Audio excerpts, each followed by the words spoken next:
This is my 3rd gen 4Runner. I love this truck. I've owned it for just about a year, and we just recently crossed 200,000 miles. So I thought I owed it to myself and the truck to give it a proper walk around, ownership impressions after a year, kind of go through, you know, my build journey on it. I consider this an OEM Plus type build, and walk you through some of my thoughts as somebody who owns a 200,000 mile truck and who's owned lots of other cars.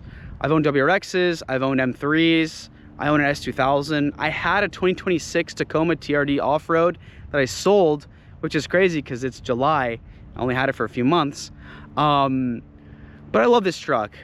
I don't know if it's the fact that I was born in 1998 and early 2000s cars are just super impressionable to me. I don't know if it's because a few people in high school had this truck and I just always loved the boxy look to them.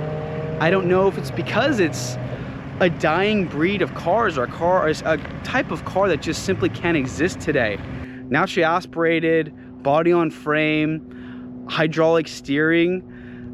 I don't know. I don't know what manual transfer case. I don't know what it is about this truck, but I love it. I've considered selling it a few times, and every time I get reeled back in and I'm like, look, I'm never gonna find another truck like this. And so in this video, I'm gonna go over why I love this truck.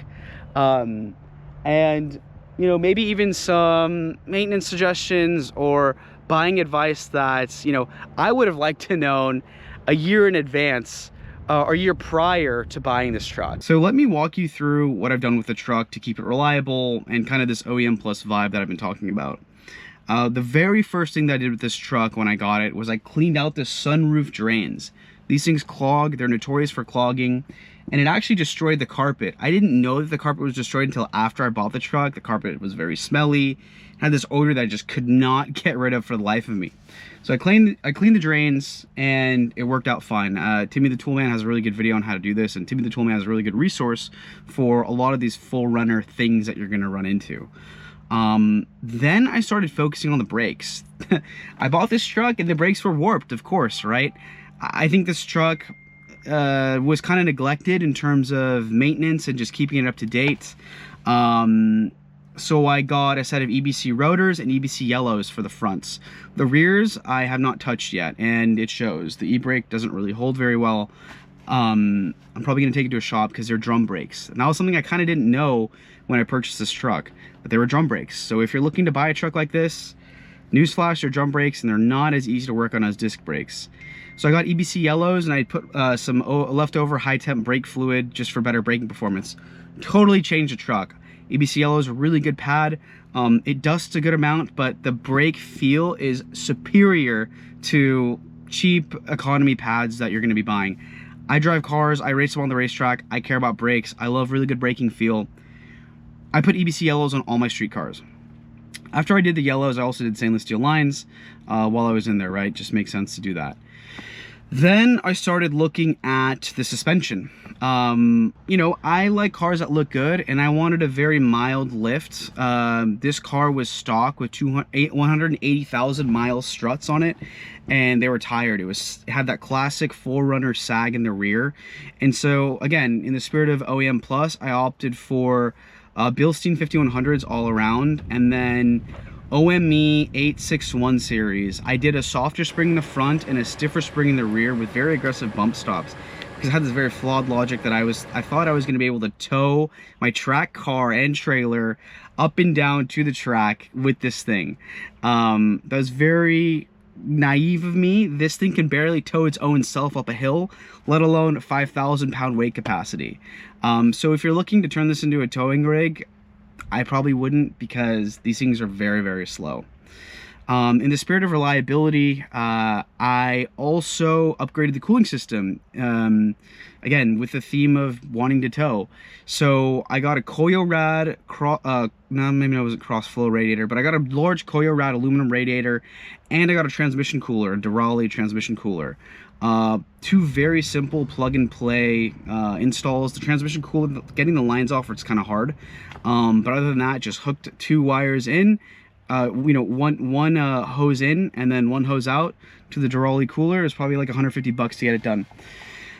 These cars are notorious, the automatic specifically, because this is an automatic, for causing what's called pink milkshake. From the factory, they have the transmission cooling chamber built into the radiator, and these radiators from the factory are plastic end tanks, and they crack and they explode. And if they explode on you while you're driving, which mine was almost at the brink of, it can nuke not only your radiator, possibly warp your head gasket, but also very high chance of you blowing up your transmission, because that radiator coolant mixes with the transmission fluid and it'll grenade your transmission. I very much made sure that I pulled the dipstick out before I bought this car. No signs of pink milkshake whatsoever, despite the radiator being old and brittle. My radiator almost blew up on me. So I'm glad that I did that after my first haul with a couple buddies up to a campsite with a ton of gear in, like, you know, summer weather. Let's see, what else in terms of reliability? I think that's it in terms of reliability. I mean, I've been on top of oil changes every 5K. I have my timing belt, water pump, valve cover gaskets planned to do. Oh, as a part of the suspension work, I also got a brand new OEM steering rack with poly bushings and tie rods. That's a big thing to do. These things got steering play and my rack was leaking, so I thought, all right, let me just bite the bullet, buy a rack. I bought the rack. I had all of the suspension stuff professionally installed at Stellar Built. I thought that was the easiest way to do it. They also did the upper control arms from SPC upper control arms, and I bought all this from, I think, Yoda Mafia. Good retailer. I have no complaints from them. Good parts, got here on time, cannot complain. Moving into just general livability mods, I did all Diode Dynamics lights all around, interior, exterior, all WeatherTech. You can see here I have rain guards, so you can crack the window while it's raining outside and get some nice cool air. I did WeatherTech floor mats, and I also replaced the OEM carpet. Yes, I went through that battle of buying a new carpet from, I think it's called Stock Interiors. Ripped the old interior carpet out, cut up this new interior and put it in. It fits probably 85%. There are some areas where it's not perfect, but that completely changed the car. I also added a lot of sound deadening. It helps with insulation, it helps obviously with sound, and it helped with the smell. It smelled really bad in here. So very glad that I did that carpet. It was a huge job, 2-day job. But totally worth it. If you have an old 4Runner that kind of stinks, I would look into replacing your carpet, because that made the biggest livability difference in this truck. I obviously added a Pioneer head unit, so it got me Bluetooth, Spiker Engineering phone mount, and then, let me think, I'm just kind of looking around here. That's kind of it. I put the Wrangler in the rear. It's a little cargo net that drills into the frame. It's kind of a permanent mod, but it looks really cool, and it's nicely matched to the truck. Helps to store stuff up there when we're camping overnight in this thing. Did a lot of camping, done some pretty good off-roading, but that's about it. Well, oh, the last thing I guess is not necessarily a mod, but just maintenance. I did all of the fluids. I made sure to do every single one of the fluids at once when I bought the car. That's the front differential, transfer case, rear differential, coolant, of course, when I did the radiator, engine oil. I have not done the transmission fluid. The car is right at 200,000 miles. I heard horror stories of people flushing their trans fluid and then the transmission bricking on them. I cannot emotionally afford for that to happen. So I haven't done the trans fluid yet, but I think my plan is to do a drain and fill 1 quart at a time over a series of a couple months. That way you flush all the old stuff out while still retaining, you know, some of that old friction material for the clutches and the transmission that everybody seems to talk about. Even in the BMW community, BMW calls the DCT transmission fluid lifetime fluid. I don't believe in lifetime fluid, but again, why fix what's not broken? So yeah, I'm kind of up in the air on that, but that's gonna be my approach to doing the transmission fluid. So what are some things I love about this truck? I love everything about this truck, if I'm being completely honest. I love how nimble it is. It's very lightweight for an SUV of this cargo capacity. It's very narrow too, and the visibility, you cannot buy a car today that has this amount of visibility. Yes, at the expense of airbags. There is no side airbag. I don't think there are any door airbags, but you can see anywhere and everywhere. I thought about buying a wolf box, and I don't need it because I can just turn my head and look back or stick my head out the window. The visibility is like amazing in this truck. It does city driving well, it does off-roading well, it goes in the snow, it'll go in the dirt, it'll jump curbs, it'll do anything you ask for it. I really think that this 4Runner is like the ultimate multi-tool. It is like the take you anywhere, go anywhere, do anything truck, and that's why I love it so much. I also love that it's kind of beat up. It's not perfect, and as I grow as a car guy, I've come to learn that the cars that are kind of imperfect are like the best ones for me, because I use every vehicle that I own for its intended purpose. Miatas, built them up, tracked them, spent tons of money on maintaining them to run them at the track, and I did that. S2000, back roads, very light track work, but still I drive my cars. The 3rd gen 4Runner, I take it off-road. We almost died in the Sierras getting stuck in the snow because I was using the car to the fullest of its capabilities. I use cars that, you know, the bumper is peppered from rock chips, right? We put almost 20,000 miles on the truck in less than a year. We haul stuff. I mean, this is helping me move right now back to the Bay Area, and I can fit a ton of stuff back here. It's gonna get trail marks, it's gonna get dinked up in the city. I don't care. It's a 3rd gen 4Runner. That's its job. Its job is to get me from A to B and do it reliably. Over this year, I haven't had any issues with the truck at all. No check engine lights, no mechanical failures. You know, I did my lower ball joints, I did the suspension, I did everything that I needed to do so I can have fun with the truck and like kind of sleep well at night with a 25-year-old truck with 200,000 miles on it. I mean, that's kind of crazy. Toyota is known for reliability of the motors and the transmission and all that, but everything else is still 200,000 miles. And it kind of shows on the exterior, but the interior, I mean, it's durable, it's sturdy. And that's the thing I love about Toyota interiors. I had a 2026 Tacoma as well, and we actually got rid of it because we're moving to the city. We had it for about 3 months. It was here for a good time, not a long time. I love that truck. That truck was awesome. And I'll never buy an American car because Toyota specifically, I think. I don't think Honda, I don't think Hyundai. Toyota and Mazda specifically. They're the 2 last honest Japanese auto manufacturers that make real interiors and real cars. This Toyota interior 25 years ago is honest. It's not trying to be faux luxury like American cars are, and it's not luxury like a European car is. It's honest, it's durable, it's a mix of hard, soft, real plastics. It's not trying to be fake luxury like American cars are. Compare a 2000 and any model year 2001 car from a Ford or a Chevy dealership and compare that to this truck. It's gonna pale in comparison to how this has held up over the last 20 years. And I love that about these trucks, and I think a lot of other Toyota people recognize this and love it too.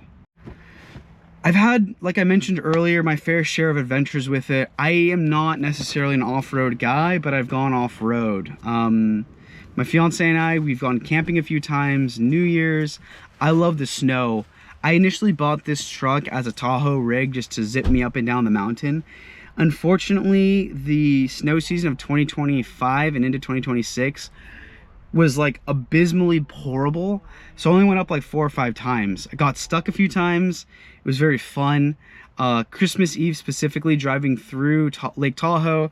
One of the skid plates is like broken in this truck, so it collects a lot of snow. And so my transmission selector got covered in ice. And I thought I blew up the transmission on my, you know, drive through to Tahoe. It turned out all the snow and ice got caught up in this area where the skid plate is missing, and I couldn't shift the car out of drive.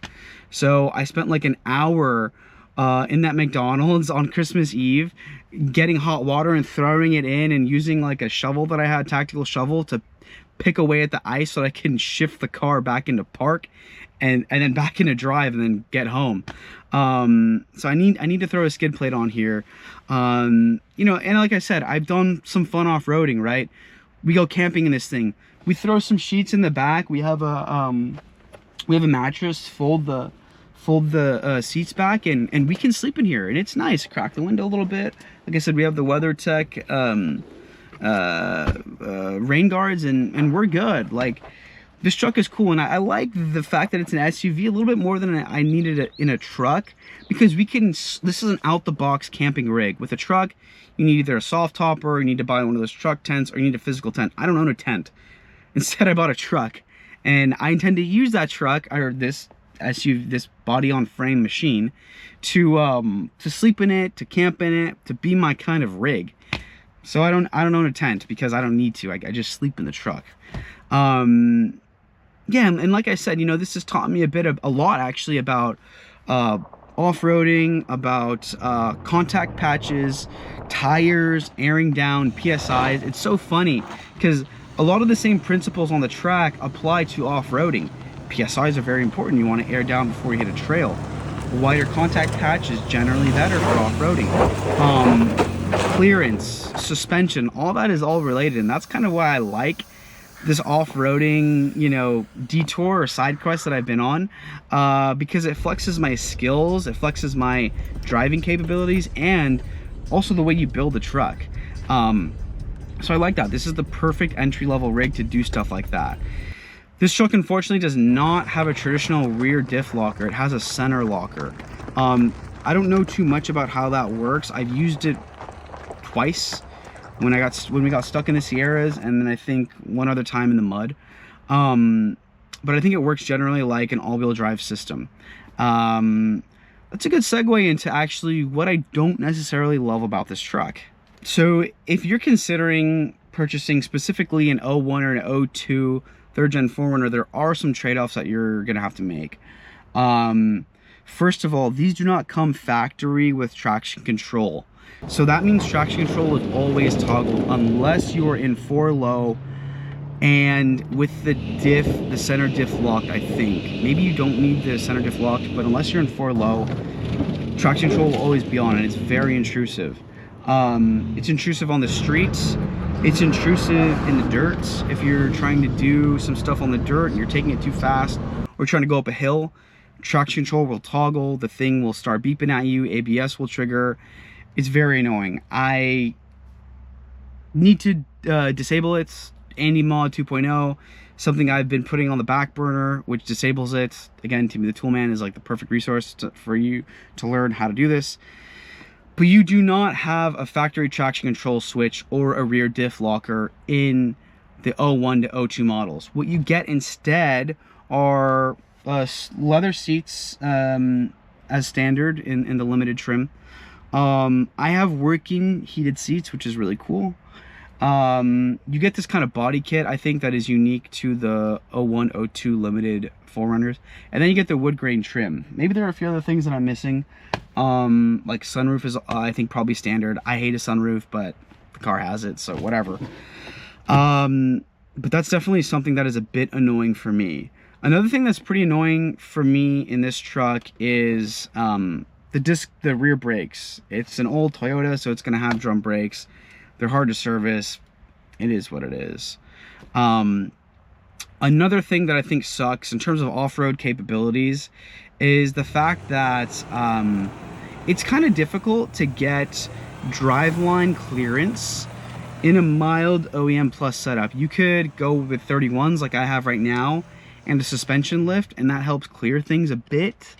But with a truck set up like this, and especially when you air down, your clearance drops a little bit. And that's how we got stuck and almost died in the Sierras, because we pretty much washed out on late spring, early summer snow, and we couldn't clear the drivetrain itself. We just got beached in the snow. So that's kind of just a thing that's like a little annoying for me. Modern trucks like a Bronco today, I think probably come standard with like 33s or 35s. You got a lot more clearance there than you do with this truck, even with, you know, a few $1,000s invested in suspension and tires. The other thing that's just kind of annoying with an older truck like this is things break. If I break that bezel, the radio bezel, I'm screwed. I have to glue it back together. It's gonna be very hard to find parts for these because the parts just go like that. If they're in a junkyard, they're probably ran through already. There's not much that you can kind of get from the truck itself because they're very desirable parts. People get them, they like their 4Runners, and they like to have spare parts for it. Generally, right, it's a 25-year-old truck, 200,000 miles, you know, things break. And that gives me just a little bit of anxiety. Like, if this motor goes, what the hell am I gonna do? I'll probably try to source a JDM motor. That'd be great. But, you know, it's a task, right? It's gonna be a tough thing for me to, you know, justify, right? Like, do I want to drop another $10,000 into this truck if something horribly goes wrong with the drivetrain? I don't have the answer to that, but that's something in the back of my mind that I kind of have to think about, right? Another thing to think about with these 4Runners is, like, if you want to tow, if you want to do things that are not necessarily, you know, off-roading or daily driving, the 4Runner won't do it for you. It cannot tow. You have to go up to something with a V8, like a Sequoia, or a 4th Gen 4Runner, which I cross-shopped against this, or a Land Cruiser, or a GX. So then it's like, all right, if something goes wrong in this truck and I got to spend 10 grand on it, does it make more sense to upgrade to a GX or a Land Cruiser or invest more in this? I don't know the answer to that right now, but that's just, again, something you have to think about when you're considering purchasing a truck like this. Another thing that I think is really weird is that a lot of people seem to neglect Toyotas in general because they're Toyotas. They think, oh, I don't need to change the oil, I don't need to do the brakes, I don't need to do anything, I just drive it. And that's so false, right? The reason Toyotas are Toyotas is because Toyota engineered them. But it's on you as the steward of this truck or any Toyota product or any product in general to keep it up, to keep it maintained, to keep it honest. And I think a lot of people in this community, they don't do that because it's a Toyota. So when you're buying a truck like this, like I did, I overpaid and I had to spend thousands of dollars actually dialing it in to get it to where it is today, a really nicely well-sorted truck. So that's just something to think about. And if you do decide to purchase a truck, you really want to negotiate on price, right? If the timing belt isn't recent, if the brakes aren't done and they're warped, if things like the carpet don't smell right, if the sunroof is leaking, if the paint is jumping off of it, you're going to want to negotiate the price unless the owner has receipts or you can actually see that the work is done.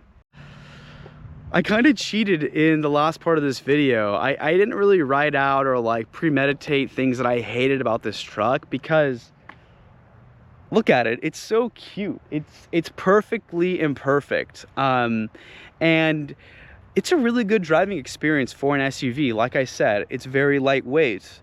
It's nimble.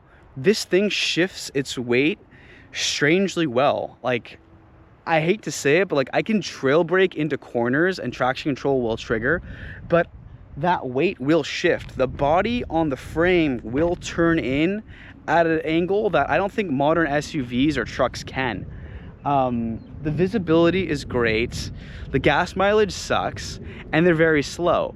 But that's all part of the 3rd Gen 4Runner charm. That's a part of the 4Runner charm in general, and I think Toyota as a whole, right? What's the meme? It's a V6, but it's got the power of an inline 4 and it drinks gas like a V8.